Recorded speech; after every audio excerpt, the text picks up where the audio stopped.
iremos continuar a nossa temática. Se for o caso pontual, faço uma gravação paralela e dou continuidade sem problema algum.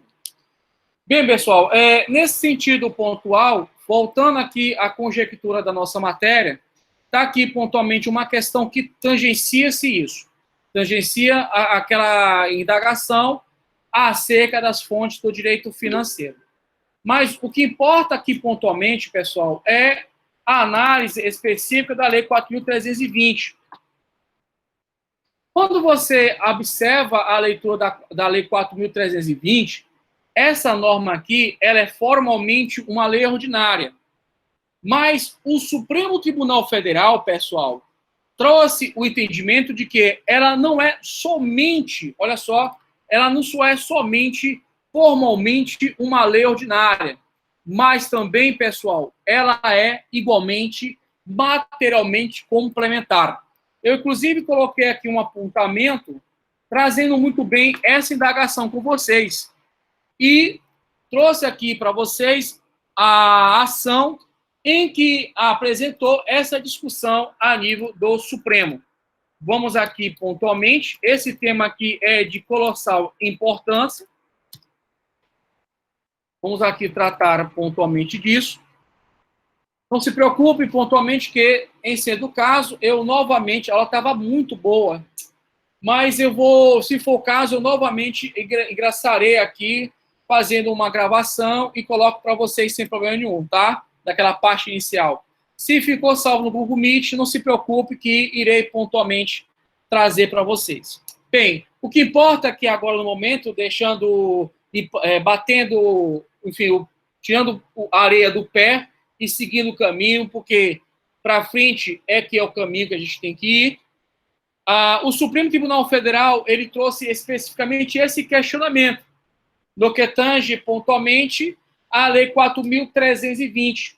Essa normatividade, pessoal, especificamente, ela traz uma conjectura de que o Supremo Tribunal Federal reconheceu que ela tem status de lei complementar. Então, repetindo, a Lei 4.320, 64, ela é formalmente uma lei ordinária, mas materialmente, pessoal, ela é indiscutivelmente uma normatividade de lei complementar.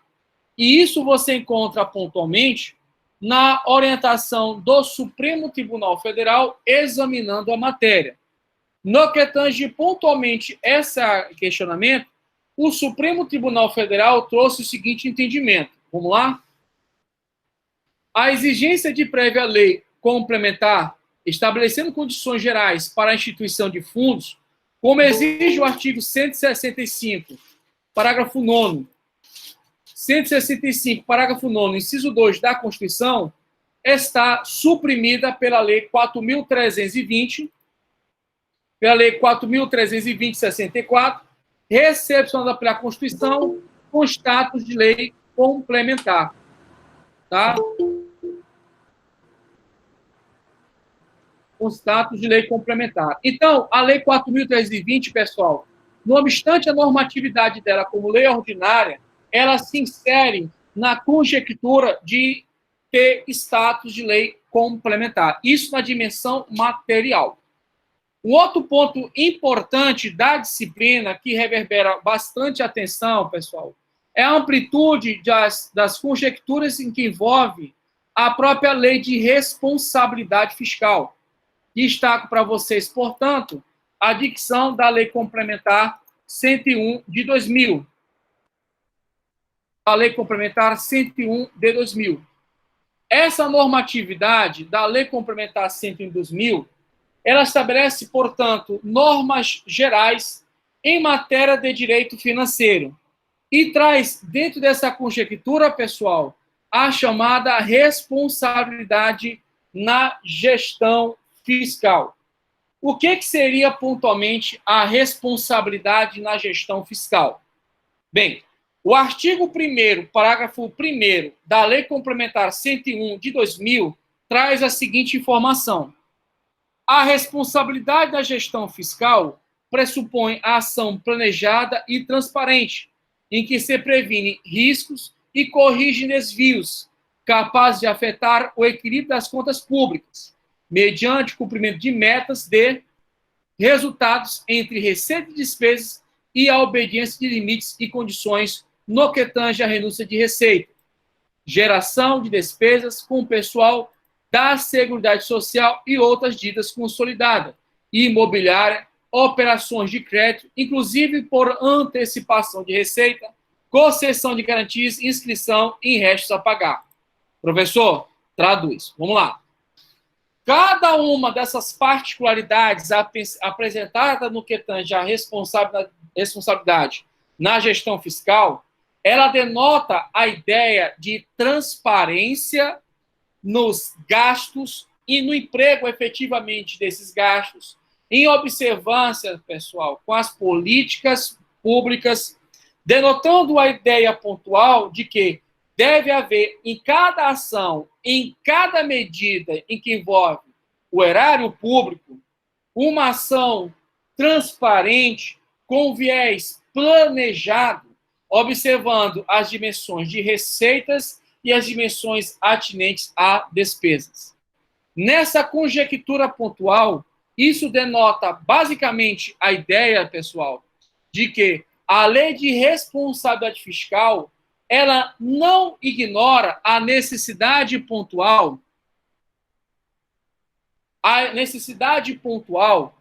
de que haja, evidentemente, uma arrecadação maciça, inclusive a palavra do aluno, perene de recursos públicos.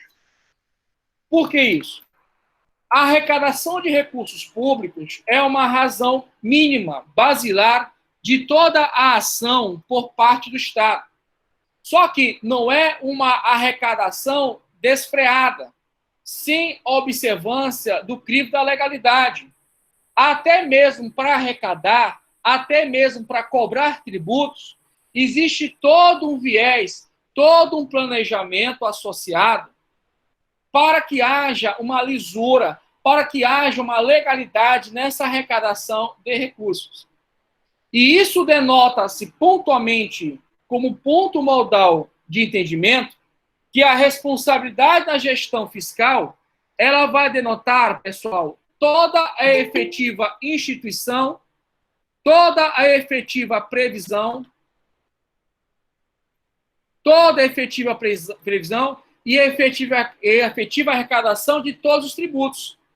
Então, veja, lá pontualmente, na análise que nós tivemos, especificamente do artigo 1º, parágrafo único, nós vimos que a responsabilidade na gestão fiscal envolve todo um planejamento transparente, todo um planejamento, pessoal, de eficaz, para que haja todos os esforços da máquina estatal para arrecadar, mas de forma congente também empreender esforços para que haja o atendimento dos interesses públicos, das necessidades coletivas. No que tange pontualmente às receitas, destaco aqui para vocês as receitas oriundas de tributos. A legislação, ela diz o seguinte, que o Estado deve sim efetivamente arrecadar, que o Estado deve sim efetivamente empregar esforços para a instituição, para a efetiva previsão e para, pessoal, a efetiva arrecadação de quê? De todos os tributos previstos na Constituição, previstos na sistemática tributária. Nessa conjectura, pessoal, é indiscutível nós temos que analisar especificamente as regras de competência tributária. Gente, olha como é interessante a matéria. Primeiramente, ela fala da responsabilidade em toda a gestão operacional no trato das finanças públicas. Em seguida, ela diz que essa responsabilidade da gestão pública envolve um planejamento. E, nesse planejamento, uma ação transparente. resultando na obtenção de receitas e na concretização de despesas.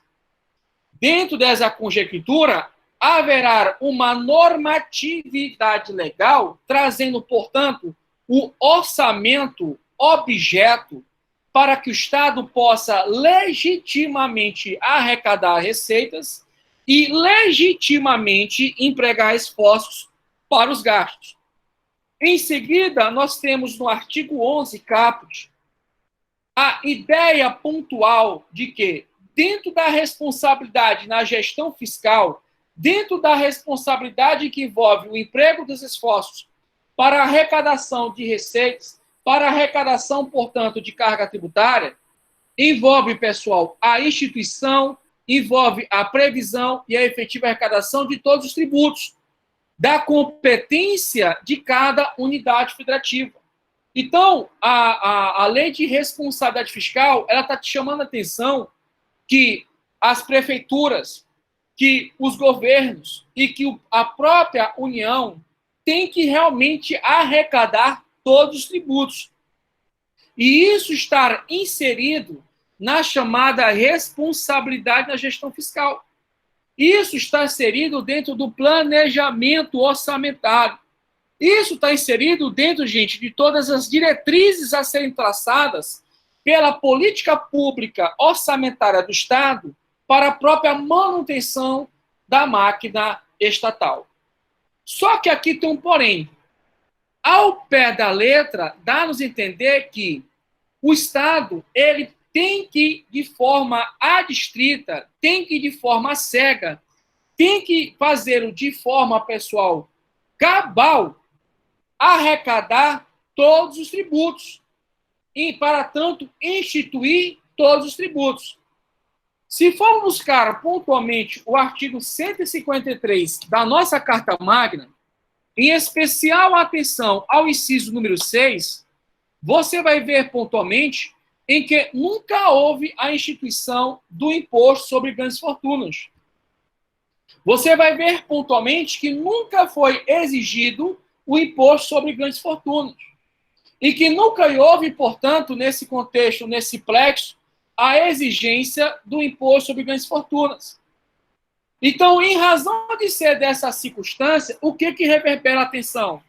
Reverbera a atenção que, dentro da atuação por parte do Estado, haverá pontualmente o quê, pessoal? A possibilidade do Estado, não necessariamente de forma cega, ter que instituir todos os tributos. Pessoal, nós estamos em plena situação de pandemia. Nós estamos em plena situação de pandemia. Se formos buscar ao pé da letra, pessoal, a redação da Constituição, o que isso vai gerar? Isso vai gerar que, em situação de calamidade pública, deve o Estado fazer o quê, gente? A instituição de empréstimos compulsórios. Mas houve a instituição de empréstimos compulsórios? Não. Não houve, por parte do Estado, a instituição de empréstimos compulsórios. Não o houve. Não o houve a instituição. Então, o que denota esse sentido pontual? Denota, pessoal, que da não ocorrência da instituição dos empréstimos compulsórios, isso não vai gerar, por parte da União, que ele vai estar fora do contexto da responsabilidade fiscal. Então, professor, qual seria a solução? Porque nós acabamos de ler com o senhor, acabamos de entender que o Estado deve instituir, deve prever, deve efetivamente arrecadar todos os tributos. Então, professor, qual seria, nesse sentido pontual, a solução? Porque, para mim, ficou confuso. Porque eu estou lendo, eu entendi, mas estou lendo que aqui está me dizendo que o Estado deve efetivamente instituir, deve efetivamente prever e, acima de tudo, professor, deve efetivamente arrecadar tributos. E, por sinal, todos. Pessoal, a solução está no parágrafo único, que diz o seguinte: é vedada a realização de transferências voluntárias para o ente que não observe o disposto no caput. Ah, entendi. Agora vamos aqui desde o início. Então, a lei de responsabilidade fiscal estabelece o que, gente? Normas acerca de finanças públicas voltadas à própria responsabilidade da gestão fiscal. E essa responsabilidade envolve ações de planejamento e transparência para que o Estado possa o quê? Arrecadar receitas e realizar despesas. Garantindo nessa conjectura, pessoal, que a máquina estatal possa, dentro de um crivo de legalidade, dentro de um crivo de legitimidade,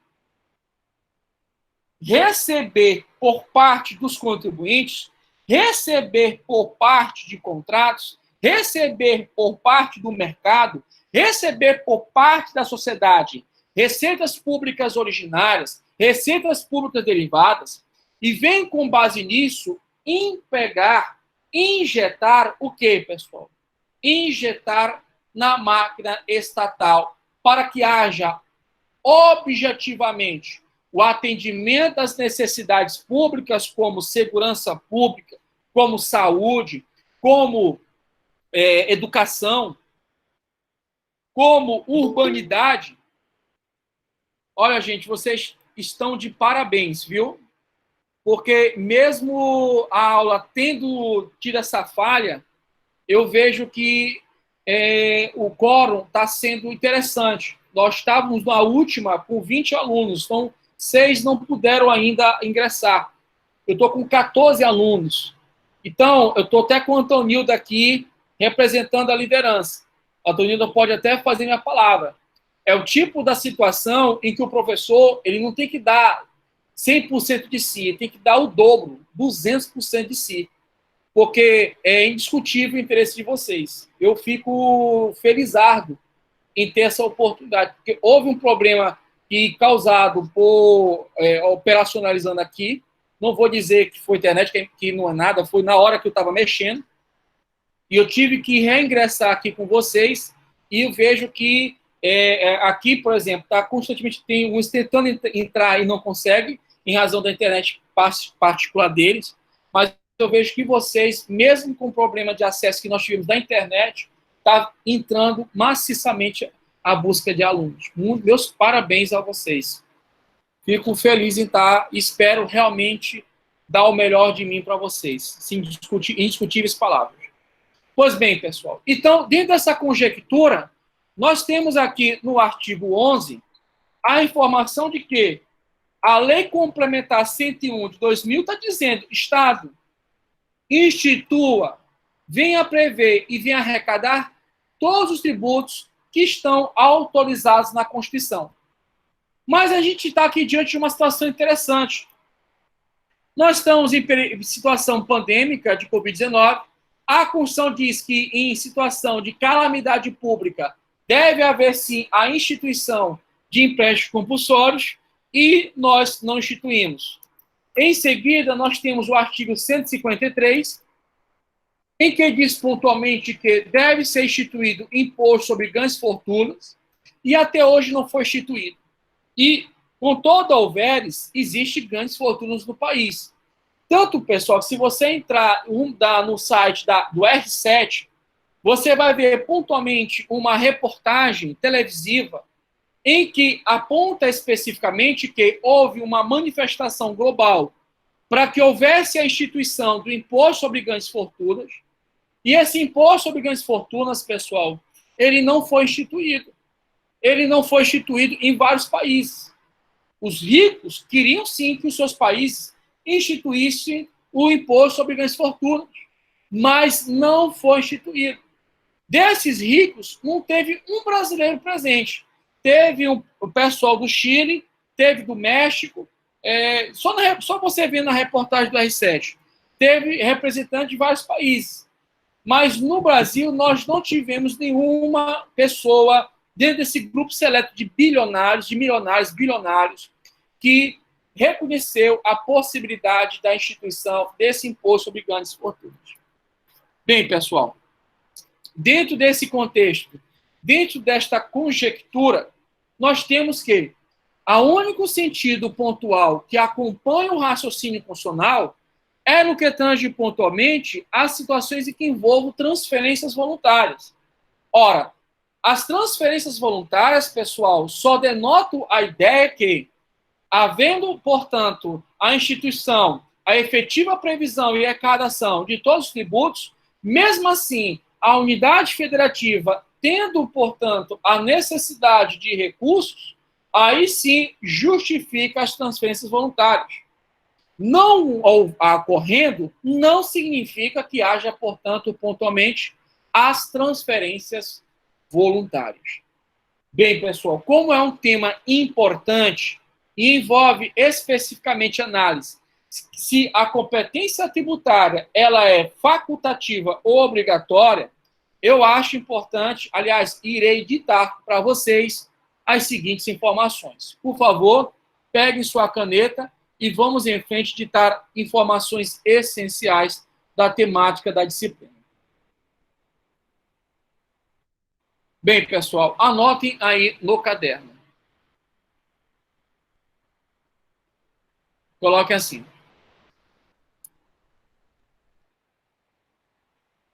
No que tange à lei de responsabilidade fiscal, no que tange à lei de responsabilidade fiscal,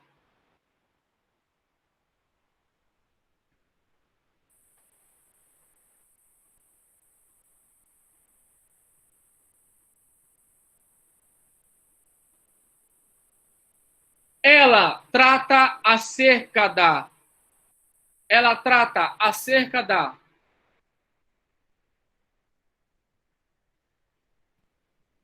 responsabilidade, olha aqui, responsabilidade na gestão fiscal.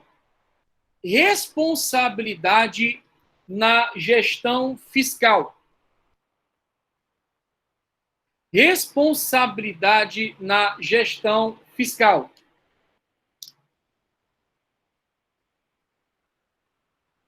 Responsabilidade na gestão fiscal.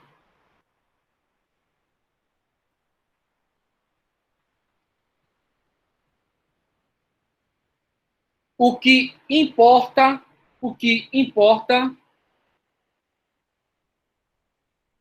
o que importa, o que importa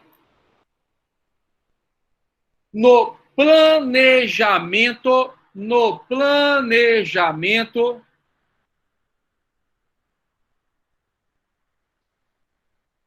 aqui ó, planejamento, vírgula, transparência,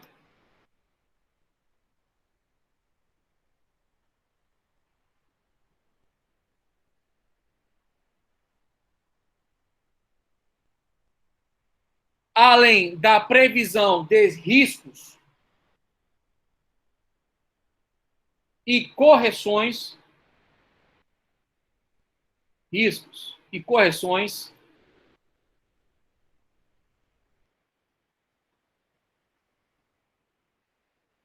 visando a otimização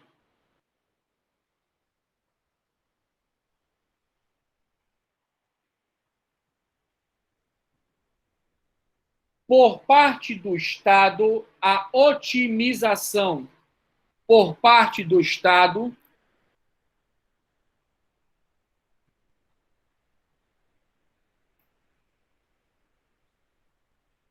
a otimização por parte do Estado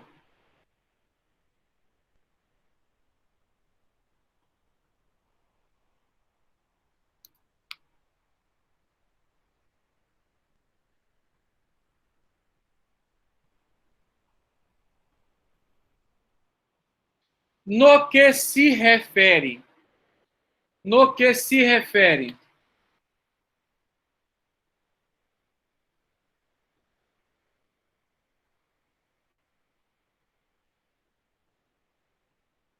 à arrecadação de receitas públicas, a arrecadação de receitas públicas a arrecadação de receitas públicas,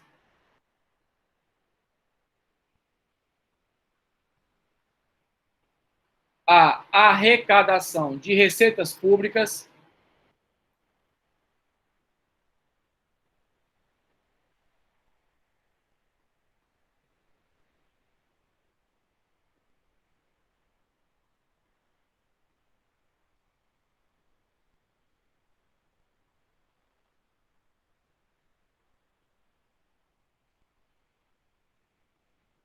bem como no emprego de despesas públicas, bem como no emprego de despesas públicas,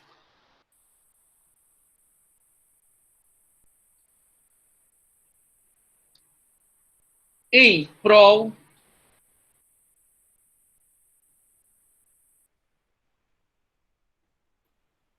em prol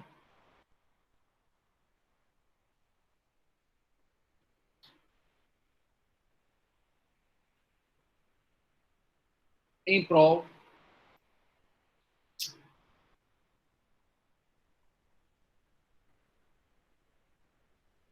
em prol do atendimento das necessidades públicas coletivas,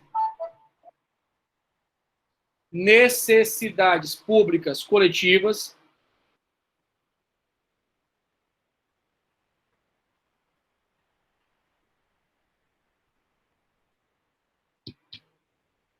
necessidades públicas coletivas e nos objetivos fundamentais da República Federativa do Brasil.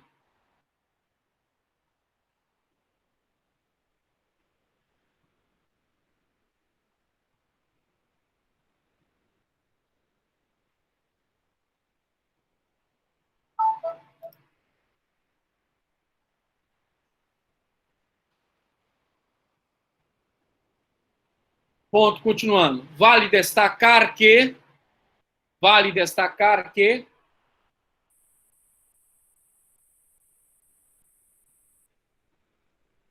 vale destacar que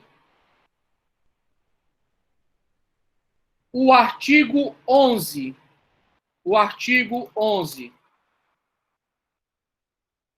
da Lei de Responsabilidade Fiscal, o artigo 11 da Lei de Responsabilidade Fiscal,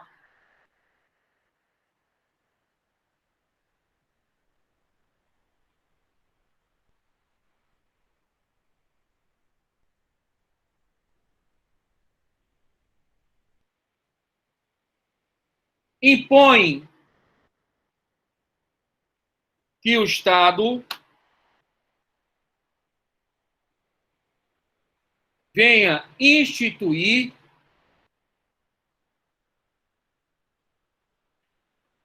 prever e efetivamente arrecadar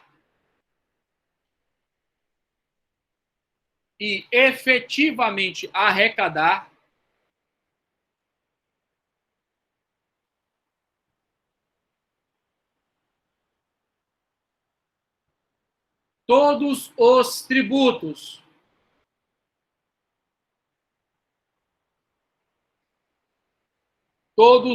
tributos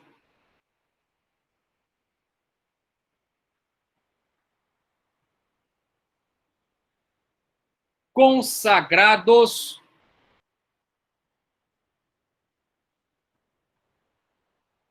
na Constituição,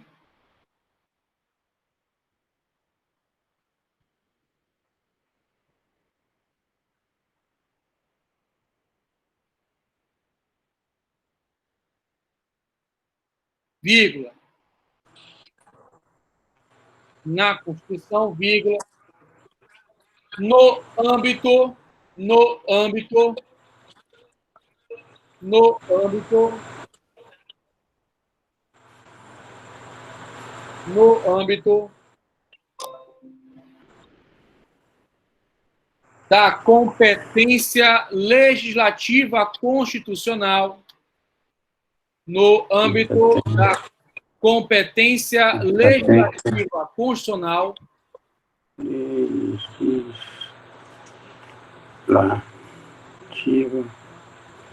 constitucional,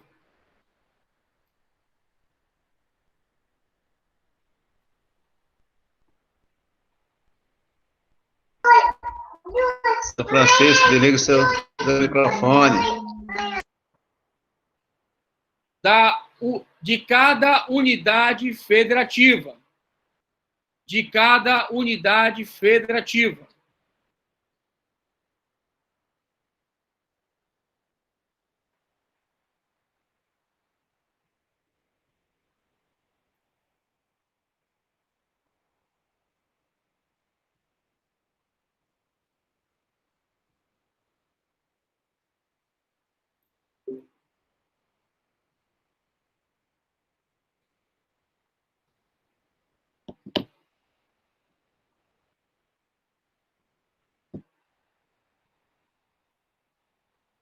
Vírgula. Posto que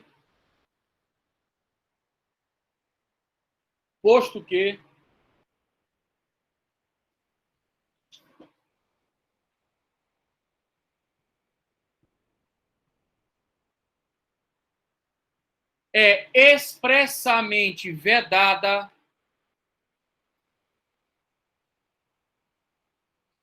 a realização de transferências voluntárias, é expressamente vedada a realização de transferências voluntárias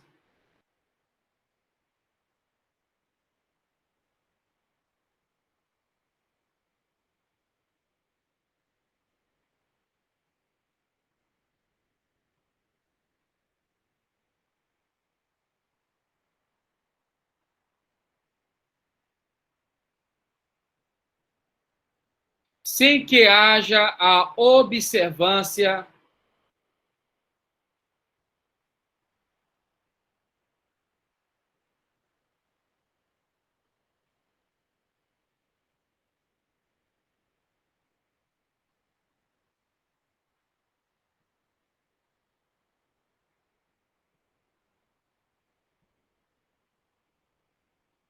por parte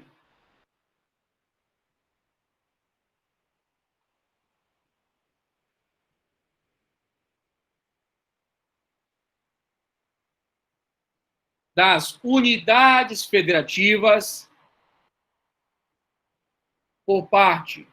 unidades federativas, da instituição, previsão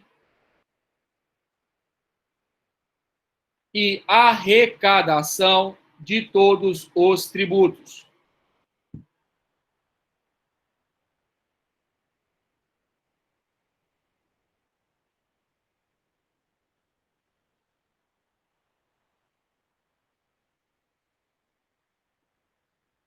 Tudo bem, gente? Nesse sentido?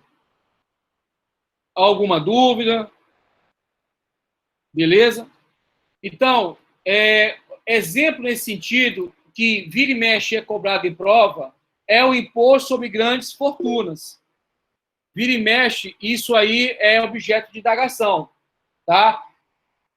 Se você parar para resolver uma bateria de questões, você vai encontrar esse tipo de indagação, tá? Então, vira e mexe, pessoal, você vai encontrar esse tipo de colocação. Então, a Eliane falou que está tudo bem, tudo certo. Beleza, Eliane. Então, senhoras e senhores, então vamos aqui, nós não paramos, vamos continuar. Houve aí em torno de 12 minutos, 13, de problema aí de conexão. Tranquilo, né, Giovana? Pessoal, como é que o feedback de vocês está bom? Vocês estão conseguindo acompanhar? Houve só um problema de conexão, mas a gente já resolveu. Tá tranquilo então, né? Tá bom. Então, beleza. Beleza, então, gente. Então, vamos falar de outro tema ainda tratando. Gente, como eu falei para vocês, é uma aula muito rica de conhecimento. Muito rica. Ainda tratando pontualmente da lei de responsabilidade fiscal, pessoal, pontualmente, nós temos que entender quem são os submetidos à regência da lei de responsabilidade fiscal. Bem, de primeira, não nos resta dúvida que todas as esferas de poder, no âmbito, portanto, do legislativo, no âmbito do executivo e no âmbito do judiciário, todas as esferas de poder, pessoal, elas estão categoricamente submetidas ao crivo da lei de responsabilidade fiscal. Isso é um ponto em conteste. Então, legislativo, executivo, judiciário, o próprio legislador, até porque nós estamos dentro do Estado de Direito. O próprio legislador está submetido indiscutivelmente com a lei de responsabilidade fiscal. Bem, nessa mesma medida e Jair de ser, nós temos, portanto, os primeiros que são submetidos à lei de responsabilidade fiscal. São todas as esferas de poder. A pergunta que se faz é, o Ministério Público tem que observar ou não tem que observar a lei de responsabilidade fiscal? Pessoal, isso é pacífico e evidentemente que sim. Inclusive, o próprio Ministério Público deve observar a lei de responsabilidade fiscal. Não só o Poder Legislativo, não só o Poder Executivo, não só o Poder Judiciário.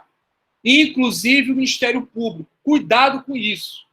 O Ministério Público também está inserido nisso. Agora vamos aqui pontualmente. No âmbito da administração pública direta e indireta, quem é que está ou não está submetido à lei de responsabilidade fiscal? Pessoal, primeiro ponto de análise. No âmbito da administração pública direta, nós não temos dúvidas que as autarquias, inclusive as fundacionais, estão regidas indiscutivelmente com a lei de responsabilidade fiscal. Isso não temos dúvidas. A situação que reverbera alguma dúvida, inclusive, salvo engano, eu coloquei uma questão para vocês. Aliás, nós vamos, inclusive, resolver esta questão. Nós temos pontualmente que, será que as empresas estatais, ou seja, as empresas públicas e as sociedades de economia mista, estão ou não estão inseridos nesse nível de responsabilidade? Bem, pessoal, vou colocar aqui esta questão para vocês. É uma questão que caiu na Procuradoria-Geral do Estado do Pará, bastante interessante, e eu queria explicar essa conjectura com vocês com base nessa questão. Bem, pontualmente, pessoal, olha o que ela trata. Ela trata dessa questão do âmbito de incidência da lei de responsabilidade fiscal. Eu vou ler para vocês e depois que eu fizer a leitura dela, eu vou migrar na leitura do artigo 1º, parágrafo 2º, parágrafo 3º, da lei de responsabilidade fiscal, e aí sim nós vamos voltar para resolver a questão. Bem, primeiramente eu vou fazer a leitura, tá? A questão diz o seguinte: analise as proposições abaixo de acordo com a lei de responsabilidade fiscal e assinale a alternativa correta. Quando a gente faz uma prova dessa, primeiramente a gente marca do que ela está perguntando. Ela está perguntando acerca do quê? Da lei de responsabilidade fiscal. Então, ela quer saber no que tange a lei de responsabilidade fiscal para que você marque a correta. Então, numa prova normal, você marcaria um traço aqui e um traço bem aqui. Por que isso? Muitas vezes, pessoal, tem opções numa prova que são muito próximas de verdades. Às vezes, elas são uma verdade não cabida, porque ela é uma proposição verdadeira, mas para uma outra tipo de pergunta. Então, aqui você tem que fazer essa conexão. Você vai marcar pontualmente a lei de responsabilidade fiscal como ponto norteador e, em seguida, você vai assinalar o quê, gente? A alternativa correta. Então, marcaria, portanto, um traçozinho aqui, um quadrado no correto. E vamos em frente. A letra A diz o seguinte: estão obrigados a observar a lei de responsabilidade fiscal todos os entes da federação, nele compreendidas o Poder Legislativo, a plena administração direta do Poder Executivo e o Poder Judiciário, inclusive o MP. Pessoal, se você for naquela empolgação, né, você vai marcando, porque aquela frase parece que ela é verdadeira, né? Parece, né? Mas cuidado, às vezes vêm palavras muito fortes, como apenas. Mas tudo bem, vamos em frente.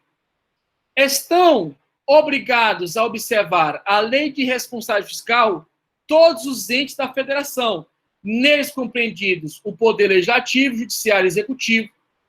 A lei de responsabilidade fiscal não se aplica, contudo, ao MP e ao Tribunal de Contas, já que este exerce controle externo. Essa aqui é um completo absurdo, né, gente? Vamos em frente. Letra C. Estão obrigados a observar a lei de responsabilidade fiscal todos os entes da federação, nele compreendidos, o Poder Legislativo, os Tribunais de Contas, o Poder Judiciário, o Ministério Público e o Poder Executivo, a administração direta, bem como as fundações, as autarquias, as empresas estatais dependentes. E aí nós vamos para a letra D, que diz o seguinte: estão obrigados a observar a lei de responsabilidade fiscal todos os entes da federação, nele compreendidos o Poder Legislativo, os Tribunais de Contas, o Ministério Público e no Poder Executivo, a administração direta, bem como as fundações, autarquias e empresas estatais. Bem, pessoal, nós podemos dizer que temos duas opções muito próximas de serem a opção correta. Só que uma diz que empresas estatais dependentes e a outra só chama de empresas estatais. Bem, vamos tirar a dúvida lendo pontualmente, aqui em conjunto, o artigo 1º do dispositivo, que é a Lei Complementar 101, e vamos, nesse contexto, ler os parágrafos 2º e o parágrafo 3º. Vamos lá? Olha o que diz. As disposições desta lei complementar obrigam a União, os Estados, DF e municípios. Então, no primeiro momento, todas essas duas aqui, no primeiro momento, estão corretas. Vamos seguir o barco. Nas referências à União, os Estados, DF e municípios estão compreendidos. Olha só, o Poder Executivo, Legislativo, neste abrangido os Tribunais de Contas, o Poder Judiciário e o Ministério Público. Então, veja, pontualmente, tanto o Tribunal de Contas quanto o Judiciário e o Ministério Público estão no contexto. Seguindo o barco, as respectivas administrações diretas, fundos, autarquias, fundações, e empresas estatais dependentes. Então, pessoal, se formos buscar aqui a análise da melhor das opções, qual vai ser? A letra número C. E eis aqui, pessoal, a resposta da questão. A letra C, ela traz um ponto importante. Veja que a questão, ela dentro de um cenário das 4, elas não estão completas. Porque, veja, se você for para analisar, ela não cita fundos. Mas você tem um norte que é o quê, gente? 4 opções. Das 4 opções, a que é mais próxima, a que é mais inclina como opção verdadeira, indiscutivelmente a letra C. Porque está clara a intenção do examinador em que você fique na dúvida entre a letra C e a letra D. Tudo bem? Pessoal, esse é um tipo de questão que parece fácil, mas de primeiro o cara vem e marca a letra A e dá em erro. E dentro dessa conjectura, mesmo o cara sabendo que na letra A, por um detalhe, ele pode errar a questão. Sendo que vai ter sempre uma questão que é absurdamente errada. Então, toda prova de concurso, pessoal, toda prova de certame, ela tem uma questão claramente errada, uma questão que tem uma falha bem clara, e você, com estudo e dedicação, percebe de primeira, mas tem duas questões que verdadeiramente elas transparecem uma dúvida. E é o tipo da questão que, quando você não consegue de primeira resolver, você coloca um xizinho em cima e parte para as outras. Bem, pessoal, tranquilo, tá de boa nesse sentido, beleza? Olha só, gente, de 20 alunos, de 20 dos últimos moicanos, 15 estão aqui. Eu vou dar parabéns para vocês, hein? Poxa, porque sexta-feira, cai a internet, São Luís está batendo. Dona Antonilda, senhora Antonilda, a senhora está aí, a senhora como representante aí, aliás, a senhora e a Marga, né? Cadê a Marga? Bem, hoje ela não pôde, né? Bem, a senhora Antonilda, nós estamos vendo aí que o pessoal está dedicado, né? Começa pela própria liderança. Sim, show de bola. Vamos lá, compromisso é compromisso. Aliás, pessoal, é como dizia, eu tenho um cliente pré-candidato. Ele disse uma coisa para mim, não vou dizer o nome. Ele disse o seguinte: compromisso é só no início. Mas hoje em dia, com a Lava Jato, é no início e no fim, né, gente? E aqui com o professor é no início e no fim e depois. E tivemos aulas desde de manhã, tarde e noite. Olha o Ederson aí. Porra, tem que tirar o chapéu, né? Eu gosto também vou já começar da colocação que professor, seu trabalho direito, mas o senhor faz na Constituição e tudo. Então, é assim, gente, eu fico agraciado. Ah, Ronilson, tá ok. Enfim, Ronilson, tu era o rapaz que passou o semestre todo com o pé quebrado? É o senhor que ficou com o pé quebrado o semestre todo? Não, né? Nós tivemos... Nunca. Teve um aluno da turma de vocês que passou o semestre inteiro com o pé quebrado. Aí Israel. eu lembro que... Quem foi? Israel. Foi Israel. Dona Arlete, Israel parece que de um dia ele veio com o gesto pro lado esquerdo. Aí caiu de novo. Eu nunca esqueci disso. Ele veio com o gesto do lado esquerdo. Aí rapaz, aquele cara que é fortinho, qual o nome dele? Um que Azarado. Um que brincou com ele, um fortinho. Esqueci o nome dele. Jefferson. Isso, ele diz, rapaz, tu quebra um lado. Aí ele disse que caiu de moto. Não, pô, foi de bicicleta. Gente, brincadeira, vamos pra frente. Ele disse que caiu de bicicleta. Não, professor, foi de moto. Eles que estão de molecagem. Foi de moto. Foi tu? Foi tu, foi? Ronilson é o... Professor, Ronilson é o Gago. É o Gago? Ronilson é o Gago, tá lembrando dele? Ô, meu queridão! É o Gago. Saudade de você! Esse é 10. Aliás, todos vocês são 10. Mas, gente, outra turma boa. Vamos embora. Bem, vamos aqui. O negócio é foco. Foco sempre.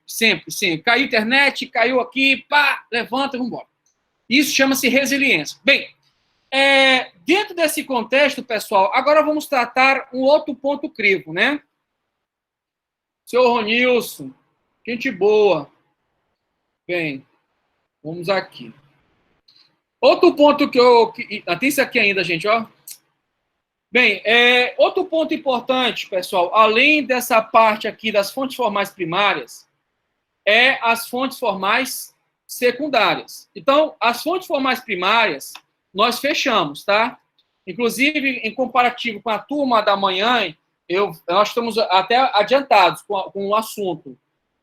Mas, de toda maneira, eu vou fazer um novo vídeo, meu compromisso com vocês, e eu vou do começo ao fim, tá? Fique tranquilo.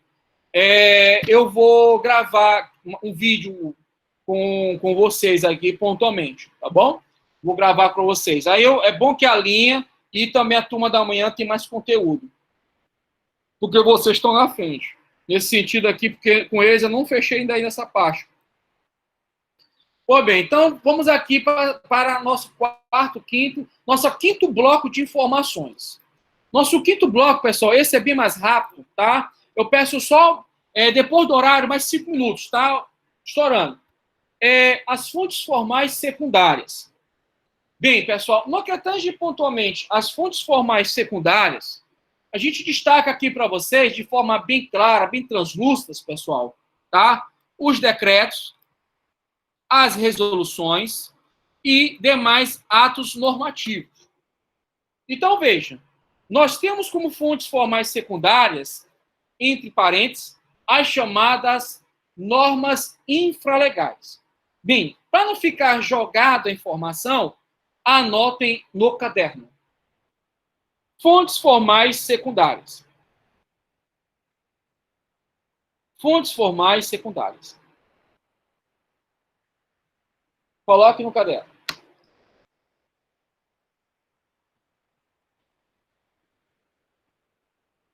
Fazem referência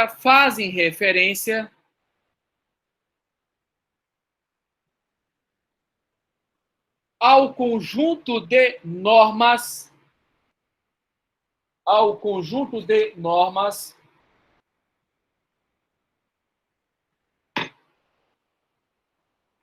que buscam o seu plano de validade,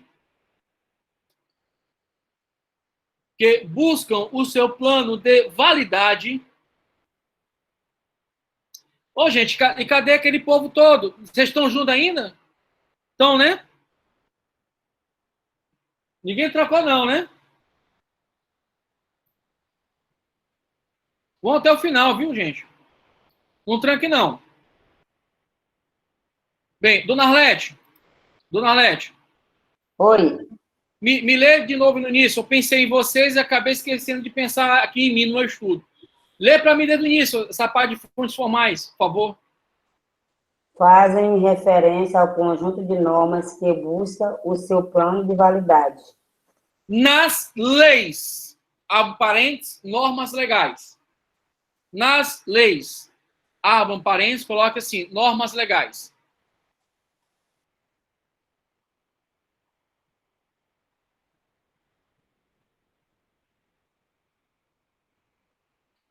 Então, pessoal, vamos aqui a um ponto crivo.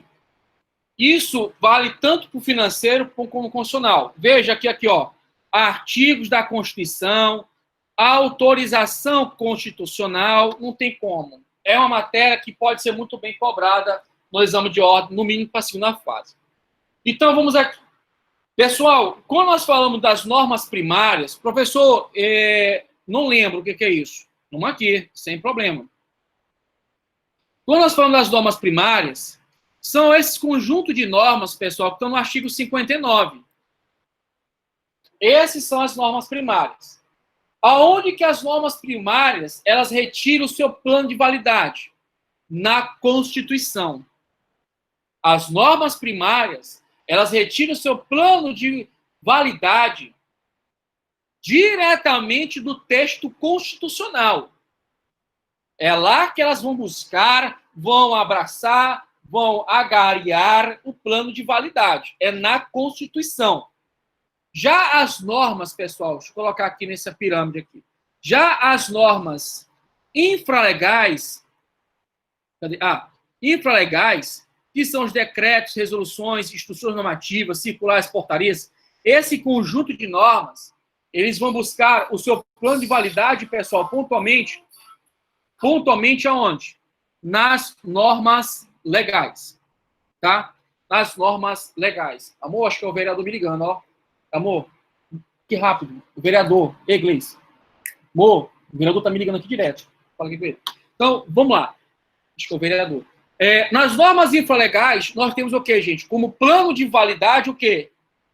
Atos normativos. O que são esses atos normativos? Decretos, resoluções, instruções normativas, circulares, portarias. Daqui a pouco eu ligo. Então, vamos lá. Em contrapartida, aonde que as normas primárias buscam sua validade? Na Constituição. Então, vamos lá. As normas infralegais buscam a validade aonde? Nas normas legais. E as normas legais, elas buscam a sua validade aonde? Na Constituição. Então, isso não pode. Gente, toma período de eleição, esse raciocínio é sempre assim.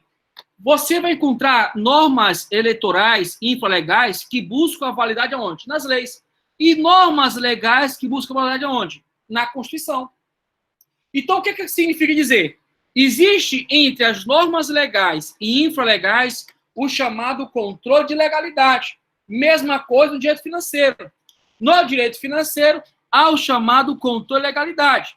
Entre as normas legais, por exemplo, a lei de responsabilidade fiscal e, pontualmente, uma resolução ou demais normas infralegais.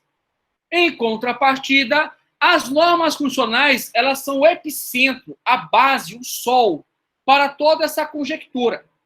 Então, pegando esse gancho desse raciocínio, eu destaquei aqui para vocês, pontualmente, pessoal, olha só, como fontes formais secundárias, esse seguinte conjunto de normas.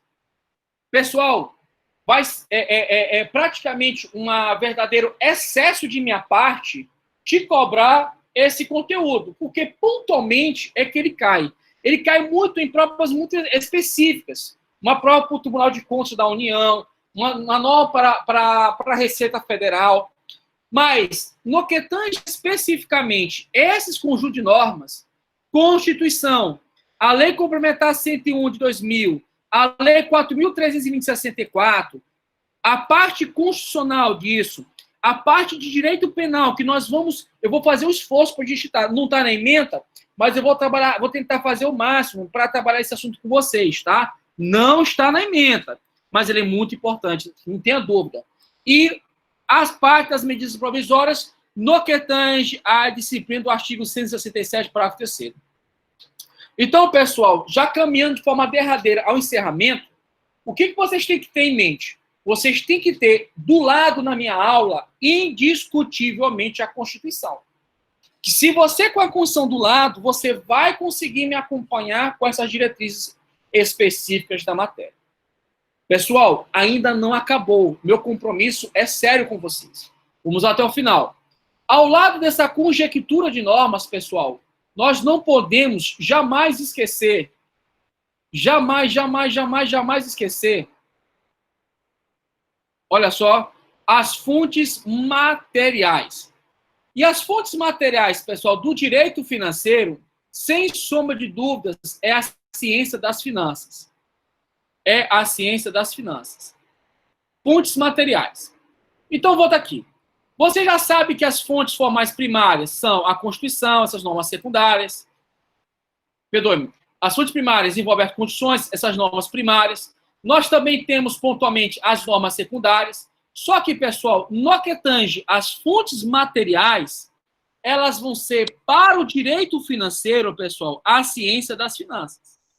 E aqui, pessoal, eu trago para vocês uma orientação doutrinária de Aliomar Baleiro, que é citado, inclusive, por Harrison Leite.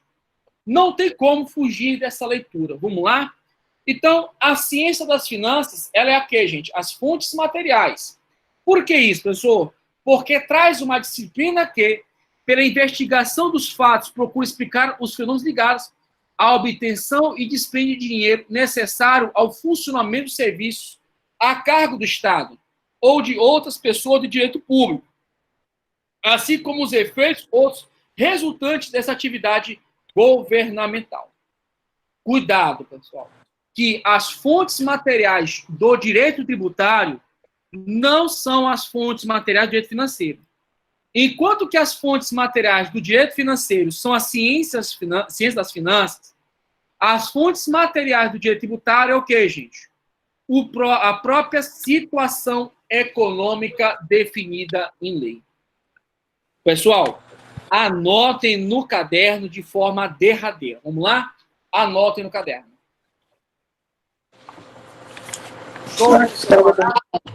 Tá, vou desligar, sem problema. Pronto. Tranquilo. Anotem no caderno, por favor.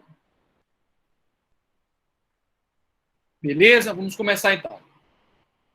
Fontes materiais do direito financeiro. Fontes materiais do direito financeiro.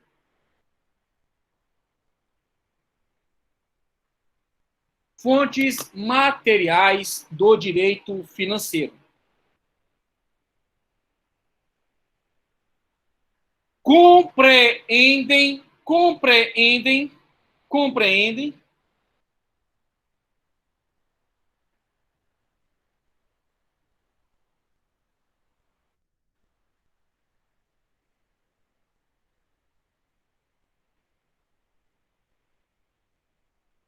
compreendem a ciência das finanças.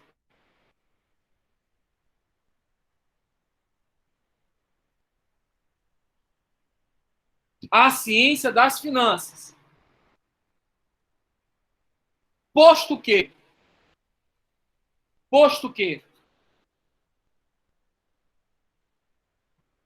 reúne aspectos científicos próprios,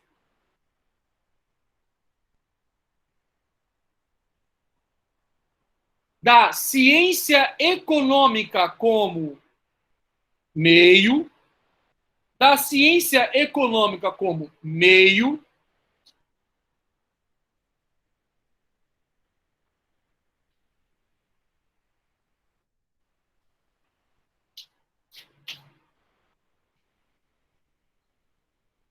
e da ciência social como fim.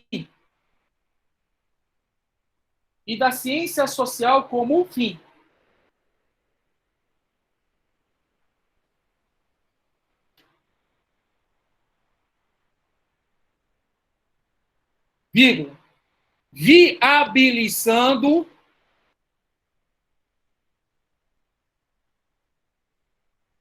a compreensão da atividade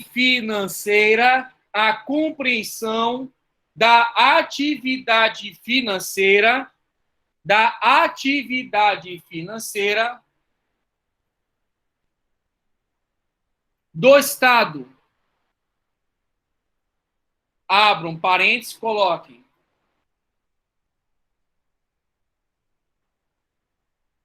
Receita,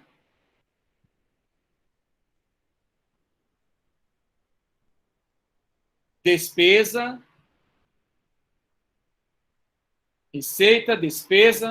orçamento e crédito público. Fecha parênteses. Receita, despesa, orçamento, crédito público. Fecha parênteses.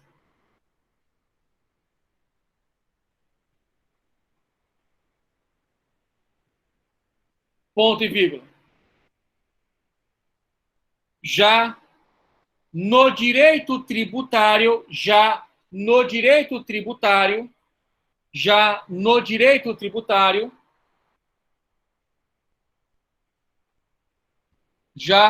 no direito tributário,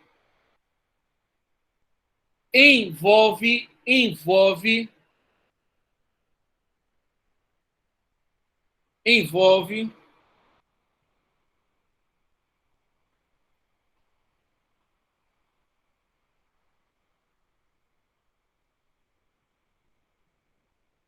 a situação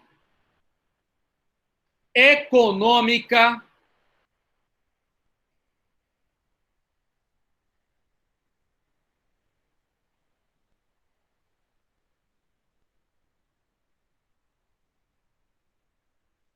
ou factual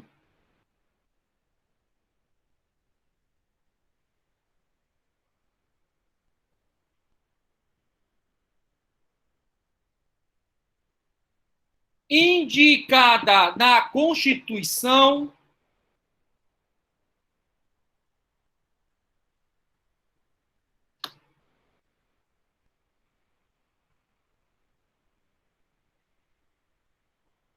e definida em lei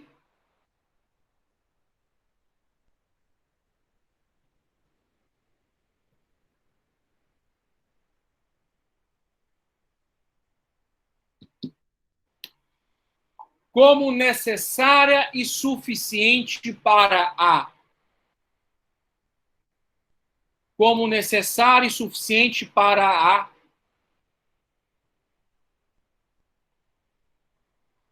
Incidência da carga tributária. Incidência da carga tributária.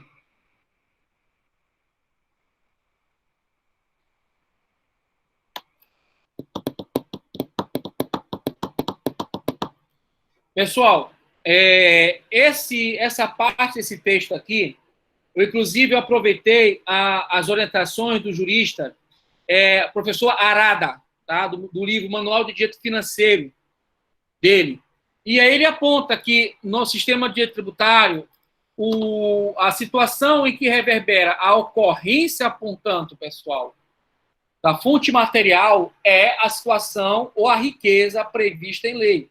Uma renda, propriedade, uma importação, exportação, transmissão de bens móveis e imóveis por ato indevido ou fenômeno morte de causa, calamidade pública, por exemplo, a Covid-19, mas no Brasil nós não instituímos nenhum tributo em razão de calamidade, ainda bem, guerra externa, sua iminência, ou seja, uma série de exações fiscais.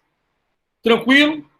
Pessoal, e nesse contexto específico, eu encerro, portanto, essa gigantesca aula de hoje. Bem, a aula é indiscutivelmente grande, né? Foi uma aula realmente muita informação. Está sendo cansativo em termos da minha cabeça, informação. Imaginem vocês aí que estão desde cedo. A turma também do nono período noturno está chegando agora, mas também está estudando, está tranquilo. Então, pessoal, eu parabenizo a todos os presentes, fico feliz por agraciar essa possibilidade de dividir esse conhecimento com vocês. Vou encerrar a gravação. Te desejo um bom dia, boa tarde, boa noite, em especial, boa noite. Fique em paz. Saibam que o sucesso é uma decisão sua, mas Deus realiza sonhos. Um grande abraço e até mais. Muito obrigado.